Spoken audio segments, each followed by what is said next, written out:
News alerts. Medak జిల్లాలో ముఖ్యమంత్రి రేవంత్ రెడ్డి పర్యటించారు. ముఖ్యమంత్రిగా బాధ్యతలు చేపట్టిన తర్వాత తొలిసారి మెదక్ జిల్లాకు వచ్చిన సీఎం ముందుగా ఏడుపాయల వనదుర్గమ్మత ఆలయానికి చేరుకున్నారు. అమ్మవారికి పట్టు వస్త్రాలు సమర్పించి ప్రత్యేక పూజలు చేశారు. సీఎం వెంట మంత్రులు దామోదర రాజనరసింహ, కొండా సురేఖ, పొంగులేటి శ్రీనివాసరెడ్డి, పీసీసీ అధ్యక్షుడు మహేష్ కుమార్ గౌడ్ ఉన్నారు.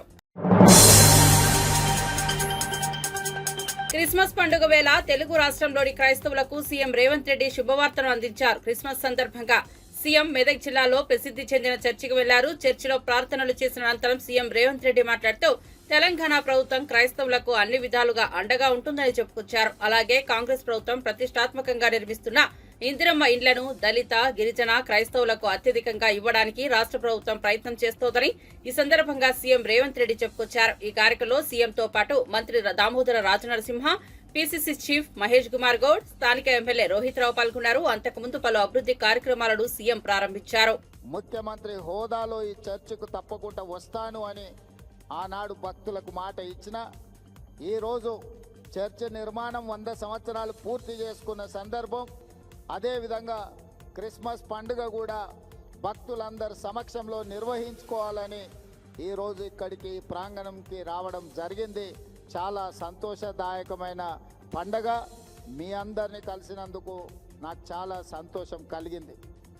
నా సూచన, నా విజ్ఞప్తి, పేదల ప్రభుత్వం ఉన్నప్పుడే రైతులకు ఉచిత కరెంటు కానీ ఈరోజు ఇందిరమ్మ ఇండ్లు ఏవైతే మనం నిర్మిస్తున్నామో అవి ప్రధానంగా దళిత క్రైస్తవులకే అత్యధికంగా ఇవ్వడానికి రాష్ట్ర ప్రభుత్వం ప్రయత్నం చేస్తున్నది. దళితులకు, గిరిజనులకు, దళిత క్రైస్తవులకు, గిరిజన క్రైస్తవులకు అత్యధికంగా లబ్ధి చేకూరుతుంది. ఈరోజు రాజీవ్ ఆరోగ్యశ్రీ ద్వారా 10 లక్షల రూపాయలతో పేదలకు ఉచిత వైద్యాన్ని అందిస్తున్నాము అని అంటే అది కూడా పేదలకే చెందుతుంది. 200 యూనిట్లు ఉచిత కరెంట్ ఈరోజు రాష్ట్ర ప్రభుత్వం అందిస్తున్నది అని అంటే ఇది కూడా పేదలకే చెందుతుంది. 500 రూపాయల పంట బోనస్ వరి పండించిన వాళ్లకు ఈ ప్రభుత్వం ఇస్తున్నది అంటే ఇది కర్షకులకు వారికి చెందుతుంది. 21,000 కోట్ల రూపాయల రైతు రుణమాఫీ చేసినామంటే పేద రైతులకే ఈరోజు ఆ రుణమాఫీ అందింది. ఇలా సంక్షేమ పథకాలు, ఫీజు రియంబర్స్మెంట్. ఈరోజు నేను ఒక మాట స్పష్టంగా చెప్పదలుచుకున్నా. ఆనాడు క్రిస్టియన్ మిషనరీస్ ఏదైతే ఎడ్యుకేషన్, హెల్త్ పట్ల ప్రత్యేకమైన శ్రద్ధ చూపించి పేదలకు ఏ దిక్కు లేని వాడికి ప్రభువే దిక్కు అని ఆనాడు గొప్పగా విద్యను అందించి, వైద్య సేవలను అందించి, సేవ అంటే ఇలా ఉండాలి అని ఈ సంస్థలు చూపించిన బాటలోనే ఈనాడు మా ప్రభుత్వం ఫీజు రియంబర్స్మెంట్ కానీ లేకపోతే రాజీవ్ ఆరోగ్యశ్రీ హెల్త్ పథకం కానీ తీసుకొచ్చినాయి అంటే వీటికి పునాదులు ఆనాడే పడ్డాయి. అదేవిధంగా ఈ మెదక్ చర్చ్ నిర్మాణం రాజ్యాంగ నిర్మాత అంబేద్కర్ ను అడుగడుగున అవమానించిన కాంగ్రెస్ పార్టీ ఆయనపై మొసలి కన్నీరు కార్చడం విడ్డూరమని కేంద్ర హోంశాఖ సహాయ మంత్రి బండి సంజయ్ కుమార్ విమర్శించారు. నాంపల్లి బీజేపీ కార్యాలయంలో ఏర్పాటు చేసిన మాజీ ప్రధాని అటల్ బిహారీ వాజ్పేయి శత జయంతి ఉత్సవాల్లో బండి సంజయ్ పాల్గొని వాజ్పేయికి నివాళులు అర్పించారు. ఈ సందర్భంగా ఆయన మాట్లాడుతూ మాజీ ప్రధానమంత్రి, భారతరత్న అటల్ బిహారీ వాజ్పేయి జయంతి సందర్భంగా కార్యక్రమాలు ఘనంగా నిర్వహించుకోవడం సంతోషంగా ఉందన్నారు.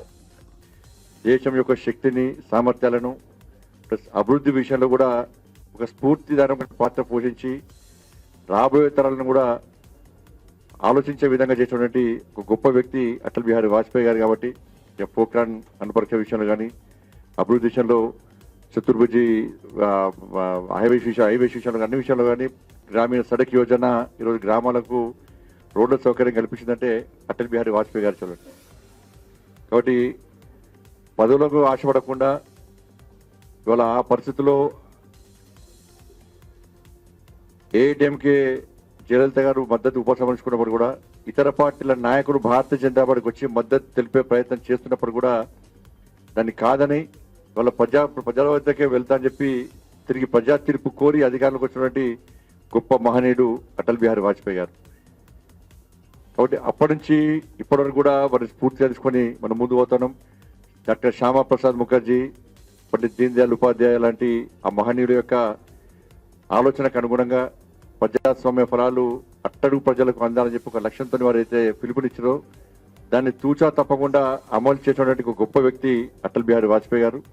కాబట్టి ఆ మహనీయుని యొక్క జయంతి వేడుకలను జరుపుకోవడం చాలా సంతోషం. దాంతోపాటు బాబాసాహెబ్ అంబేద్కర్ గారిని స్ఫూర్తిగా తీసుకొని వారి యొక్క ఆలోచనకు అనుగుణంగా కూడా ఈరోజు మనం ముందు పోయే ప్రయత్నం చేస్తున్నాం. కాబట్టి ఇప్పుడు నరేంద్ర మోడీ గారి ప్రభుత్వం ఆనాటి వాజ్పేయి గారి యొక్క పాలనా దక్షతను చూసిన తర్వాత శ్యామప్రసాద్ ముఖర్జీ, దీన్ దయాళ్ ఉపాధ్యాయ, బాబాసాహెబ్ అంబేద్కర్, అటల్ బిహారీ వాజ్పేయి గారు ఇలాంటి మహనీయులను స్ఫూర్తిగా తీసుకొని ఇప్పుడున్నటువంటి నరేంద్ర మోడీ గారి ప్రభుత్వం ఏ విధంగా అనేక అభివృద్ధి సంక్షేమ ఫలాలు అందిస్తున్నదో మనందరూ తెలిసిందే. ఇవాళ రోడ్ల విషయంలో ప్రతి సంక్షేమ పథకం పేదల యొక్క ఆలోచనను అర్థం చేసుకొని ఎన్నికల్లో ఏ హామీ ఇవ్వనప్పుడు కూడా ప్రజల ఆలోచనలను, ప్రజల కష్టాలను, బాధలు తెలుసుకొని ఏ విధంగా అభివృద్ధిని మనం ముందు తీసుకుపోతున్నామో ఇలా దేశ ప్రజలు ఆలోచిస్తూ ఉన్నారు. ఇవాళ నాటి కేసీఆర్ కానీ నేటి రేవంత్ రెడ్డి గారు కానీ 70mm సినిమాలు, గ్రాఫిక్ సినిమాలు చూపెట్టి ఏ విధంగా ప్రజలు మభ్యపెడుతారో ఇలా తెలంగాణ సమాజం అర్థం చేసుకోవాలి. ఇవాళ రాష్ట్ర వ్యాప్తంగా, దేశవ్యాప్తంగా కాంగ్రెస్ పార్టీ యొక్క ఆలోచన విధానం మనం అర్థం చేసుకోవాల్సిన అవసరం ఉంది. ఇలా బాబాసాహెబ్ అంబేద్కర్ ను స్ఫూర్తిగా తీసుకొని ముందుకు సాగుతున్న పార్టీ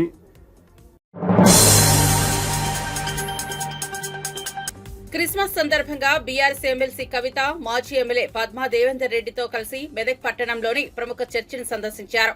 ఈ సందర్భంగా ఏర్పాటు చేసిన మీడియా సమావేశంలో ఆమె మాట్లాడుతూ తెలంగాణ రాష్ట్ర క్రైస్తవులకు క్రిస్మస్ శుభాకాంక్షలు తెలియజేశారు.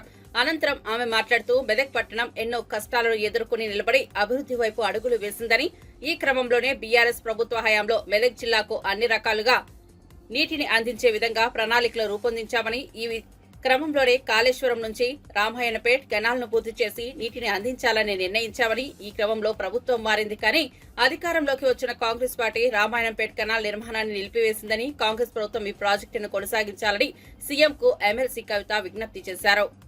అన్నది పరిడవిల్లేటటువంటి ప్రదేశంగా పెద్ద సంఖ్యలో మరి ముస్లిం సోదరులు ఒక మత సహనానికి చక్కటి నిదర్శనంగా చెప్పాలంటే అది మెదక్ పట్టణం మన తెలంగాణలో నిలబడుతుందని చెప్పి మనస్ఫూర్తిగా నేను తెలియజేస్తా ఉన్నాను. ఈ మెదక్ బాగుండాలి, ఇక్కడ ఉండేటటువంటి అద్భుతమైనటువంటి పంటలు, సిరులు ఒకప్పుడు ఉండే అని ఆనాడు శ్రీనాథుడు కూడా చెప్పిండని చెప్పి మన కేసీఆర్ గారు పదే పదే చెప్తూ ఉంటారు.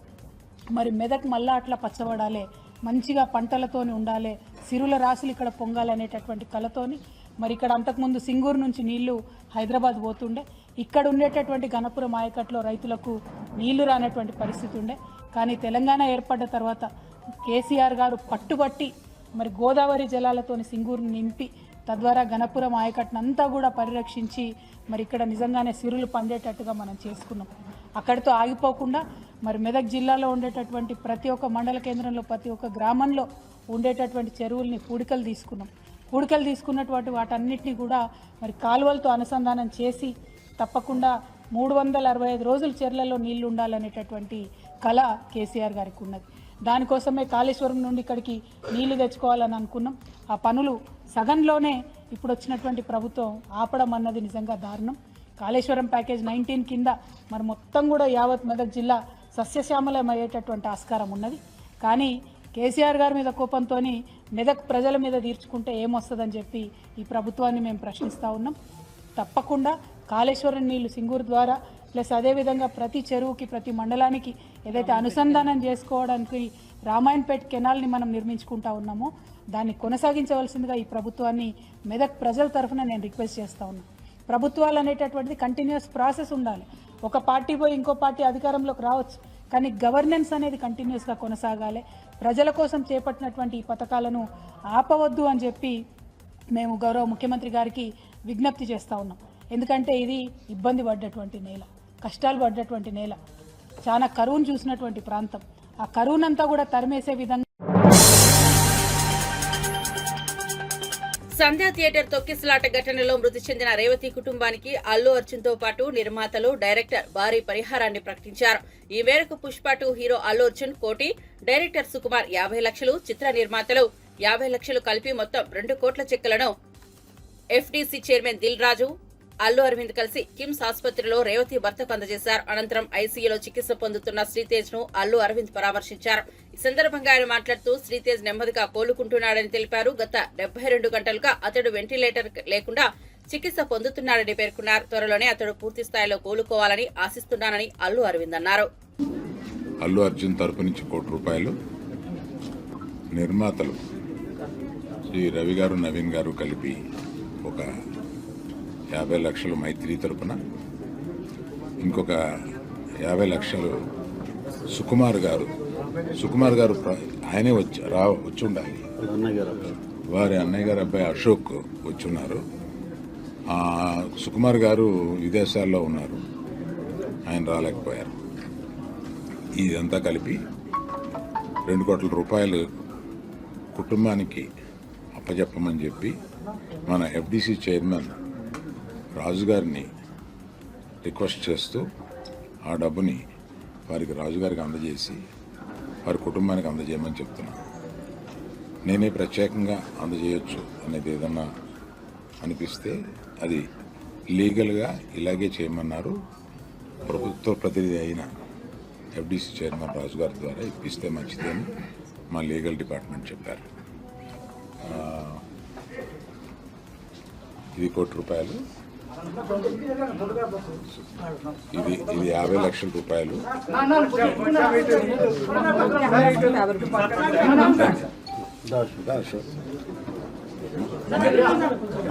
మైత్రిది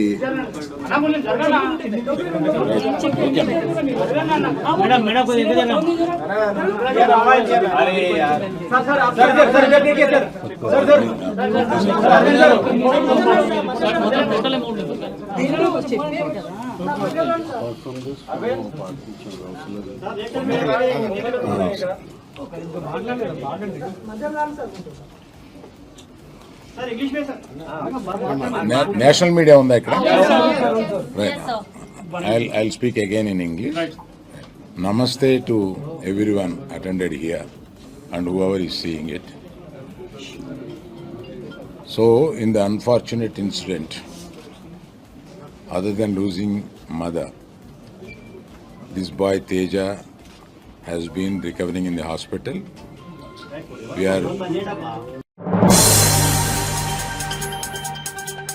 తెలంగాణ ప్రభుత్వంపై బీజేపీ ఎంపీ లక్ష్మణ్ కీలక వ్యాఖ్యలు చేశారు. అలవి కాని హామీలు అమలు చేయలేక డ్రామాలు నడిపిస్తున్నారని మండిపడ్డారు. ఏదో అజెండా సృష్టించి ఫేక్ ప్రచారాలు చేస్తూ ప్రజలు తప్పుదోవ పట్టిస్తున్నారని మండిపడ్డారు. రేవంత్ రెడ్డి కాంగ్రెస్ చరిత్ర తెలుసుకోవాలన్నారు. కాంగ్రెస్ చేసిన పాపాలు కడిగితే పోవని తెలిపారు. సీఎం రేవంత్ రెడ్డి బాధ్యత రహితంగా మాట్లాడుతున్నారు. కొత్త వేషం వేసుకుని కమ్యూనిస్ట్ అవతారం ఎత్తారన్నారు. పాకిస్తాన్, చైనా భూ ఆక్రమణ ఇప్పుడు జరగలేదన్నారు. ప్రధాని కోసం మత ప్రాతిపదికన దేశాన్ని విడగొట్టింది నెహ్రూ కుటుంబం, కాంగ్రెస్ పార్టీ అన్నారు. మణిపూర్లో జరుగుతున్న సంఘటనలు దురదృష్టకరమన్నారు. సుపాలన దినోత్సవంగా విలువలతో అనైతిక పద్ధతుల్లో ఒక ఓటుతో ప్రభుత్వము కూలిపోతుందని తెలిసిన నైతిక విలువలకు లోబడి వారు ప్రభుత్వాన్ని కోల్పోయినారు. మళ్ళీ ప్రజల్లోకి వెళ్ళి ప్రజల మన్నను పొంది ప్రజాస్వామికంగా తిరిగి ప్రధానమంత్రి అయినాడు తప్పితే ఒక్క ఎంపీ ఓటుతో ప్రభుత్వం పోతుందని తెలిసిన రాజీ పడలేదు. అటువంటి నైతిక విలువలతో కూడుకున్నటువంటి రాజకీయాలు నడిపిన మహోన్నతమైన వ్యక్తి అటల్ బిహారీ వాజ్పేయి గారు. ఈ రోజు మనం చూస్తున్నాం రాజకీయాల్లో రంగులు మార్చే ఊసరి వెళ్లి కూడా సిగ్గుతో తలవంచుకుంటున్నది. ఎమ్మెల్యేలు ఏ పార్టీలో గెలుస్తా ఉన్నారు, ఏ పార్టీలో మంత్రులు అవుతున్నారు, ఏ పార్టీలో మరి ఎన్నికల్లో పోటీ చేస్తున్నారో ఇవాళ మనం కల్లారా చూస్తా ఉన్నాము. దానికి ఇవాళ ఒక ప్రయోగశాలగా తెలంగాణ మారింది. ఏ ఎమ్మెల్యే ఏ పార్టీలోనో కూడా ఎవరు చెప్పలేని పరిస్థితి. అంత దయనీయమైనటువంటి రాజకీయాలు ఈరోజు కొనసాగుతున్నాయి. వాజ్పేయి గారు ఒక గొప్ప కవిగా, ఒక పరిపాలన దక్షకుడే కాకుండా అజాత శత్రువుగా పివి నరసింహారావు గారు ప్రధానమంత్రిగా ఉన్నప్పుడు ఐక్యరాజ్య సమితిలో భారత ప్రతినిధిగా ఈ రాష్ట్ర దేశం నుంచి పాల్గొనాలని చెప్పి భావించినప్పుడు ప్రతిపక్ష నాయకుడుగా ఉన్నటువంటి వాజ్పేయి గారిని పంపించారంటే వాజ్పేయి గారికి ఈ దేశం పట్ల వారికి ఉన్నటువంటి ఒక నిబద్ధత, రాజకీయాల కంటే పార్టీల కంటే దేశము ముఖ్యమని భావించే వాజ్పేయి గారి మీద నమ్మకంతో విశ్వాసంతోనే ఆనాడు పివి నరసింహరావు గారు పంపిస్తే వారు హిందీలో అనర్గళంగా ప్రసంగించి ఏ రకంగా పాకిస్తాన్ను ఏకాకిగా చేసిండ్రో అది ఒక చరిత్ర. ఆ రకంగా వాజ్పేయి గారు మరి భారతదేశం ఒక శక్తివంతమైన దేశంగా నిరూపించడానికి పోఖ్రాన్ అణుబాంబు ప్రయోగించి అమెరికా ఆంక్షలు కూడా తలవకుండా ఏ రకంగా వారు ఇండస్ట్రీ తరపున సీఎం రేవంత్ రెడ్డిని కలవబోతున్నట్లుగా ఎఫ్టీసీ చైర్మన్ దిల్ రాజు తెలిపారు. ఆయన సంధ్యా థియేటర్ తొక్కిసలాట ఘటనలో గాయపడి కిమ్స్ ఆసుపత్రిలో చికిత్స పొందుతున్న శ్రీతేజ్ ను అల్లు అరవింద్ తో కలిసి పరామర్శించారు. అనంతరం 2 కోట్ల పరిహారానికి సంబంధించి చెక్కులను రేవతి భర్తకు అందజేశారు. ఈ సందర్భంగా ఆయన మాట్లాడుతూ శ్రీతేజ్ గత 3 రోజులుగా వెంటిలేటర్ లేకుండానే శ్వాస తీసుకుంటున్నారని తెలిపారు. అదేవిధంగా టీఎఫ్డీసీ తరపున హీరోలు, డైరెక్టర్లు, ప్రొడ్యూసర్లు, అల్లు అర్జున్ తో సహా అందరూ సీఎం రేవంత్ రెడ్డిని కలవబోతున్నట్లుగా ఆయన పేర్కొన్నారు. భేటీకి సంబంధించి ఇప్పటికే సీఎంఓ నుంచి కూడా అనుమతి లభించిందని తెలిపారు. ఈ సమావేశంలో సంధ్యా థియేటర్ తొక్కిసలాట ఘటనతో పాటు ఇతర అంశాలపై సీఎంతో టాలీవుడ్ పెద్దలు చర్చించనున్నారని దిల్ రాజు స్పష్టం చేశారు. ఈ రోజు కూడా బాబు చాలా రికవరీ ఫాస్ట్ గా ఉంది. వెంటిలేటర్ అండ్ ఆక్సిజన్ లేకుండా ఆల్మోస్ట్ మోర్ దెన్ 72 అవర్స్ నుంచి గ్రో అవుతూ ఉన్నాడు. సో ఆల్ మూమెంట్స్ అన్ని బాగున్నాయని ఈరోజే డాక్టర్స్ ఆల్రెడీ బులెటిన్లో కూడా ఇచ్చారు. అలాగే అరవింద్ గారు ఆ ఫ్యామిలీకి సంబంధించి అరవింద్ గారు అల్లు అర్జున్ తరఫున, అలాగే Mythri movie makers and director Sukumar వాళ్ళందరూ ఫ్యామిలీకి 2 crores రూపీస్ ఇవ్వాలని వాళ్ళు డిసైడ్ చేసుకొని చెప్పడం జరిగింది. దీన్ని ఆ ఫ్యామిలీకి ప్రాపర్గా యూజ్ అయ్యేలాగా, ఎస్పెషల్లీ పిల్లలకి, బాబుకి, పాపకి అండ్ భాస్కర్ ఎవరైతే రేవతి గారు హస్బెండ్ భాస్కర్ ఉన్నారో అలా ఫ్యామిలీకి యూజ్ అయ్యేలాగా. సో డెఫినెట్గా వాళ్ళు అడిగారు, నేను లీడ్ తీసుకొని వాళ్ళ ఫ్యామిలీకి ఉపయోగపడేలాగా చేస్తాం. అలాగే ఇండస్ట్రీ నుంచి కూడా రేపు సీఎం గారు అపాయింట్మెంట్ అడిగాము. ఇండస్ట్రీకి సీఎం గారితో కూడా రేపు మీటింగ్ ప్లాన్ చేసాము. ఫర్దర్గా కూడా అన్నీ హెల్దీగా ఉండేలాగా ఎలా వెళ్ళాలి అని దాని మీద రేపు మీటింగ్ ఉంటుంది. సో అందరికీ మార్నింగ్ నుంచే కమ్యూనికేట్ చేస్తున్నాం. హీరోస్, డైరెక్టర్స్, ప్రొడ్యూసర్స్ అందరు కలిసి మీట్ అవుతాం. ఎఫ్టీసీ తరఫున ఈ ఫిలిం డెవలప్మెంట్ కార్పొరేషన్ తరఫున ఈ మీటింగ్ ఆర్గనైజ్ చేశాం. రేపు మార్నింగ్ 10 o'clock ఆ మీటింగ్. అందరూ వస్తారు. ఫిలిం ఇండస్ట్రీకి సంబంధించిన అందరినీ తీసుకురావాల్సిన బాధ్యత అటు గవర్నమెంట్తో కలిపిన బాధ్యత నాది. కాబట్టి నేను మార్నింగ్ సీఎం గారు అపాయింట్మెంట్ రాగానే అందరికి కమ్యూనికేట్ చేసాం. రేపు మీటింగ్ ఉంటుంది. నేను ఫిలిం పర్సన్ కాబట్టి నన్ను సీఎం రేవంత్ రెడ్డి గారు ఆ సీట్లో ఉండి ఇండస్ట్రీకి గవర్నమెంట్ మధ్యలో బ్రిడ్జిగా ఉండాలని అడిగారు. భవానీ దీక్షల విరమణతో విజయవాడలోని ఇంద్రకీలాద్రిపై భారీగా రద్దీ నెలకొంది. దీక్షల విరమణ చివరి రోజు కావడంతో పెద్ద ఎత్తున భవానీలు తరలివస్తున్నారు. ఆలయ అధికారులు అన్ని క్యూ లైన్లను ఉచితంగానే దుర్గమ్మ దర్శనానికి అనుమతిస్తున్నారు. క్యూలో ప్రవేశించిన వారికి దర్శనం పూర్తయ్యేసరికి 2 నుంచి 3 గంటల సమయం పడుతోంది.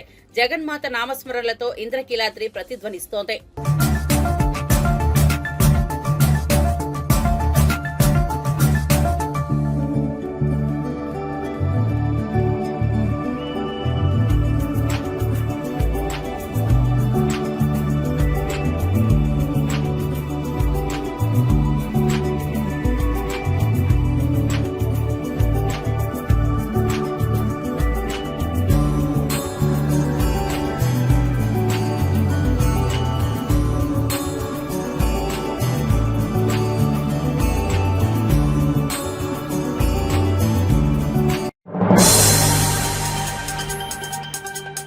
సిద్దిపేటలో జరిగిన క్రిస్మస్ వేడుకల్లో మాజీ మంత్రి బీఆర్ఎస్ నేత హరీష్ రావు పాల్గొన్నారు. ఈ సందర్భంగా క్రైస్తవ సోదరులకు శుభాకాంక్షలు తెలిపారు. అనంతరం ఆయన మాట్లాడుతూ యేసుక్రీస్తు జన్మించిన డిసెంబర్ మాసం వచ్చిందంటే క్రైస్తవులందరికీ సంతోషంగా ఉంటుందని అన్నారు. ఈ క్రిస్మస్ మనందరికీ శాంతిని, సౌభ్రాతృత్వాన్ని, సహనాన్ని, క్షమాగుణాన్ని నేర్పుతుందని పేర్కొన్నారు. ఎదుటివారి పట్ల జాలి, దయా, క్షమాగుణం కలిగి ఉండాలని యేసుక్రీస్తు ప్రబోధించారని హరీష్ రావు అన్నారు. తోటి వారిని ప్రేమించండి, తోటి వారికి ఉపకారం చేయండి, 10 మందికి సహాయం చేసినప్పుడే నీ జన్మ ధన్యమవుతుందని ప్రభువు చెప్పారని తెలిపారు. తనను సిలువ వేసిన వారిని, తనను నానా మాటలు అన్నవారిని కూడా క్షమించండి అన్న గొప్ప దయామయుడు యేసుక్రీస్తు అని కొనియాడారు. అందుకే యేసుక్రీస్తు గొప్పతనాన్ని ప్రపంచమంతా గుర్తించిందని అన్నారు.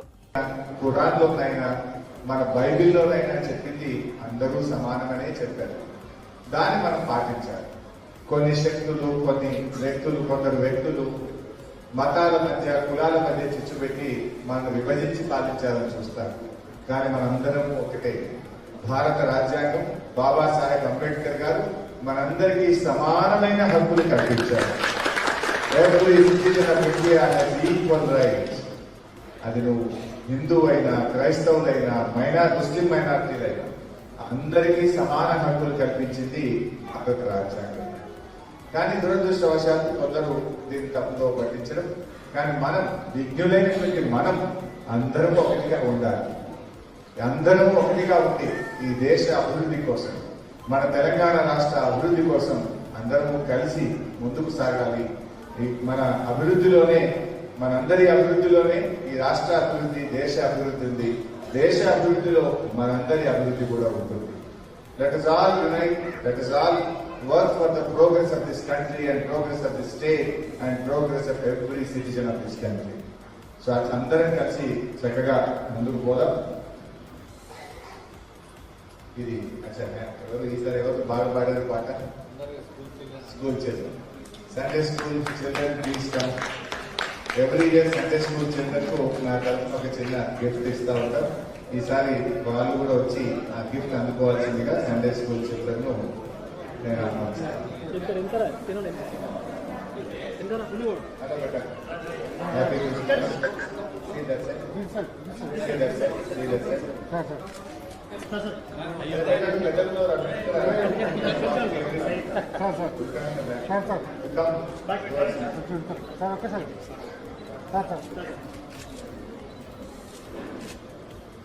Christmas to all of you.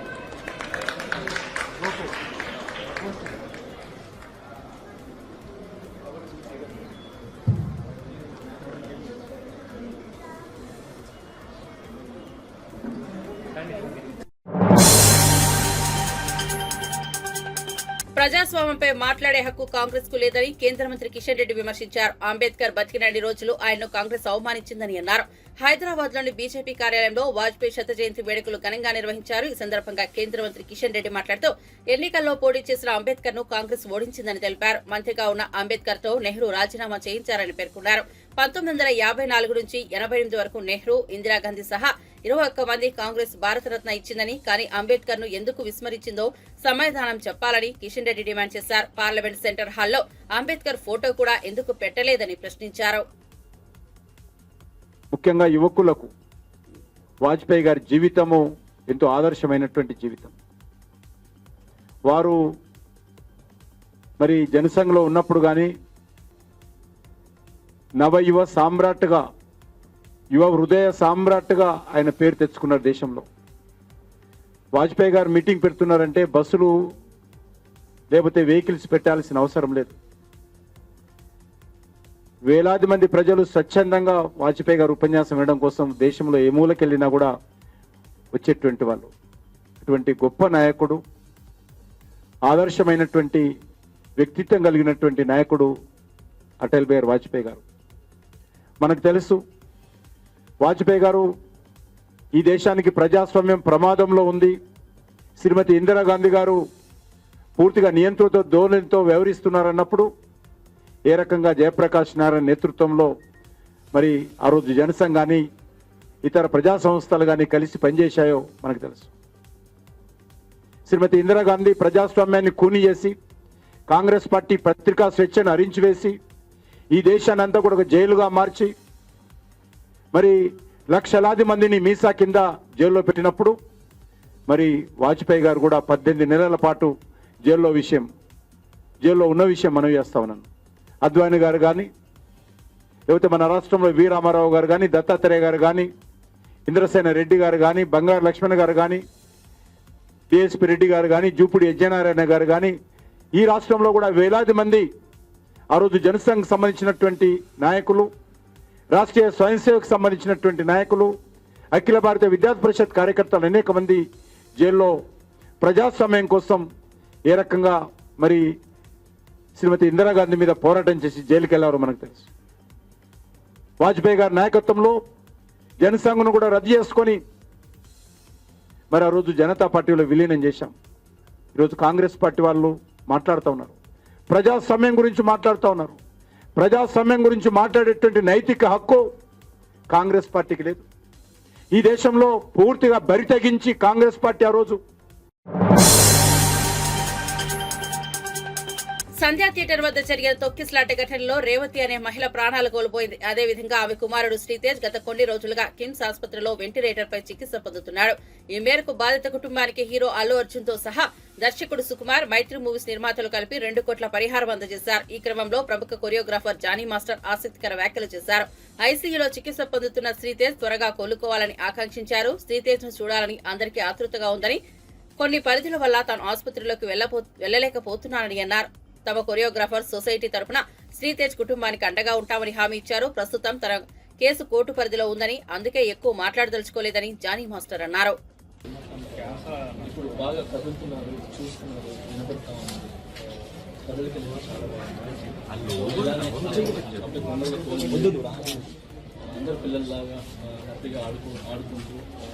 మంచి ఆరోగ్యం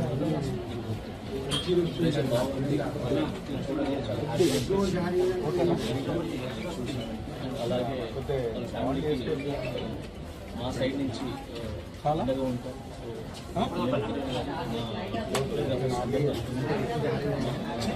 ఏదైతే అందరి తరఫున కూడా అండగా ఉంటామని చెప్పి చేసి ఫ్యామిలీకి ఖచ్చితంగా అందరికీ వచ్చి చూడాలని ఉంటుంది సార్. మీ అందరూ కూడా తెలుసు. సో అందరూ వచ్చి చూడాలని ఉంటుంది. కొన్ని పరిధులు ఉంటాయి. ఆ పరిధుల వల్ల ముందుకు రాలేదు. సో అంతకుమించి ఎక్కువ మాట్లాడాను సార్. సో ఇప్పుడు బాగా అందరూ వస్తున్నారు కాబట్టి హ్యాపీ. సో వచ్చి అందరూ చూసుకుంటాం. ఇక కాంట్రవర్సీ ఏం లేకుండా ఆ ఫ్యామిలీ బాగైపోయి మళ్ళీ అందరిలాగా అన్ని కుటుంబంలాగా బాగుండాలని కోరుకున్నాను సార్. నా కేసు కోర్టు పడుతుంది కాబట్టి నేను మాట్లాడటం అంటే నాకంటే కొంచెం నా సైడ్ నుంచి లీగల్గా వాయిస్ ఉండాలని సో నేను ఇంతవరకు మాట్లాడుతున్నాను. దయచేసి నేను అర్థం చేసుకుంటాను. నా కేసు కోర్టుపడింది నేను మాట్లాడుతున్నాను. బయట ఫ్యామిలీతో గడపడానికి నాకు చాలా టైం సరిపోలేదు. సో నాకు వచ్చే సాంగ్స్ రిహార్సల్ చేసుకుంటూ సో ఫ్యామిలీని చూసుకుంటూ హ్యాపీగా అయితే సోషల్ మీడియాలో వివాదాస్పద జ్యోతిష్కుడు వేణుస్వామి తన పెద్ద మనసును చాటుకున్నారు. సంధ్యా థియేటర్ తొక్కిసలాట ఘటనలో తల్లిని కోల్పోయి తీవ్రంగా గాయపడి కిమ్స్ ఆసుపత్రిలో చికిత్స పొందుతున్న శ్రీతేజ్ ను వేణుస్వామి పరామర్శించారు. శ్రీతేజ్ కు ఆర్థిక సహాయంగా అతని తండ్రి భాస్కర్ కు 2 లక్షల చెక్కులు వేణుస్వామి అందించారు. సినీ రాజకీయ ప్రముఖులకు జ్యోతిష్యం చెప్తూ తరచూ వివాదాల్లో చిక్కుకుంటూ విమర్శలకు గురవుతుండడమే వేణుస్వామి చేసిన సహాయం ఇప్పుడు చర్చనీయాంశంగా మారింది. సినీ ఇండస్ట్రీకి చెందిన బడా హీరోలు, హీరోయిన్లు, నిర్మాతలు, దర్శకులు, రాజకీయ ప్రముఖుల కంటే కూడా శ్రీతేజ్ వ్యవహారంలో వేణుస్వామి గొప్పగా స్పందించాడనే టాక్ వినిపిస్తోంది. ఇప్పుడే శ్రీతేజ్ చూసి రావడం జరిగింది. సో వాళ్ళ నాన్నగారు టచ్ చేసినప్పుడు తను రియాక్ట్ అవుతా ఉన్నాడు. సో వెంటిలేటర్ మీద కానీ ఆక్సిజన్ కానీ లేకుండా ప్రజెంట్ ఉన్నాడు. సో ఖచ్చితంగా తను త్వరలో కోలుకుంటాడని ఆశిద్దాం. ఖచ్చితంగా వాళ్ళకు సంబంధించి ఏమేమి సహాయం చేయాలి అంటే చాలామంది చెప్తా ఉన్నారు. అపమృత్యు దోషానికి సంబంధించి మృత్యుంజయ హోమాన్ని నిర్వహించాలని చాలామంది అడ్వైజ్ చేస్తూ ఉన్నారు. సో అది నేను నా సొంత డబ్బులతోని నిర్వహిద్దామని చెప్పేసి నేను ఫిక్స్ అయినా. సో తనకు కూడా వాళ్ళ ఫాదర్కి చెప్పడం జరిగింది. మృత్యుంజయ హోమాన్ని నా సొంత ఖర్చులతో నిర్వహిస్తాను. అలాగే ఒక 2 లక్షల రూపాయలు ఆ పాపకి సంబంధించి, ఎందుకంటే అక్కడ పాప కూడా ఉంది. సో చాలామంది శ్రీతేజ్ గురించే మాట్లాడుతూ ఉన్నారు, బట్ పాప గురించి మాట్లాడలేదు. కాబట్టి నా వంతు సహాయంగా అంటే సుమారు ఒక 1000 సినిమాలకు ముహూర్తం చేసినటువంటి ఒక పురోహితుడుగా లేదా పూజారిగా నేను కూడా సినిమా సొమ్మును తిన్నాను. కాబట్టి ఒక 2 లక్షల రూపాయలు వాళ్ళ ఫ్యామిలీకి ఇవ్వాలి అనేటువంటి ఉద్దేశంతో వాళ్ళు ఇక్కడికి రావడం జరిగింది. నేను చూశానండి, నేను చూశాను. సో ఒక 90% డెవలప్మెంట్ ఉంది. 90% అంటే మెయిన్ ఆక్సిజన్ లేదు, ప్లస్ వెంటిలేటర్ లేదు. సో వాళ్ళ ఫాదర్ టచ్ చేసినప్పుడు ఏడుస్తూ ఉన్నాడు. అది నేను కళ్ళలో నీళ్ళు వస్తున్నాయి. సో అంతవరకు అయితే నేను ఇవాళ గమనించింది అయితే అది ఈరోజు. బాబులో కదలిక ఉంది, ఆక్సిజన్ లేదు. ఎట్ ది సేమ్ టైం ఆ వెంటిలేటర్ కూడా తీసేసినారు. సో ఒక నెల అటు ఇటు అయినా ఖచ్చితంగా కోలుకుంటాడు అనేటువంటిది నా ఉద్దేశం. దానికోసమే మన మృత్యుంజయ హోమాన్ని కూడా ఈ వారంలో నిర్వహించడానికి నేను నిర్ణయం తీసుకుంటాను.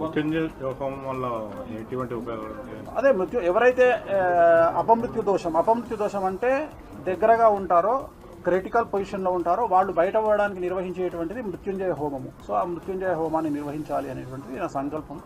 మాట్లాడినాను. ఇప్పుడు వాళ్ళ ఫాదర్ వస్తే అది కూడా మాట్లాడి దానికి బాబు వాళ్ళు కూడా రావాలా లేదంటే మీరు చేస్తే సరిపోతుంది? హోమం మన ఆఫీస్లో కానీ ఫామ్ హౌస్లో కానీ నిర్వహిస్తాం.